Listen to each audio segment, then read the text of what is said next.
জামাত ইসলামী মূল থেকেই দাবি করেছিল একটি সুষ্ঠু নির্বাচনের জন্য দুটি রোডম্যাপ সরকারের কাছে আমরা প্রত্যাশা করেছিলাম, দাবি করেছিলাম।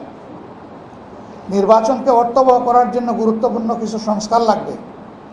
আমরা বলেছিলাম যে সংস্কারের একটা রোডম্যাপ দেওয়া হোক, যে এই মাসের ভিতরে সংস্কার সম্পন্ন হবে, এরপরেই নির্বাচনের একটা রোডম্যাপ তার পাশাপাশি দেওয়া হোক।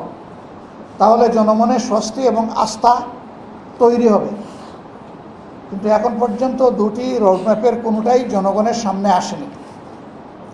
এখান থেকেও কিছু সন্দেহ সংশয় জন্ম নিয়েছে। আমরা এখনও সরকারকে অনুরোধ করব যে দুইটি রোডম্যাপ যথাসম্ভব শীঘ্র এইটাকে জনসম্মুখে প্রকাশ করা হোক, তাহলে জনমনে আস্থা ফিরে আসবে। আমরা এবং এদেশের জনগণ যেন তেন কোনো নির্বাচন আমরা চাই না। নির্বাচনের মধ্য দিয়ে আবার যদি নির্বাচনী ব্যবস্থা নিহত হয়, তাহলে ওরকম একটা নির্বাচন অবশ্যই জনগণ কবুল করবে না, প্রত্যাখ্যান করবে।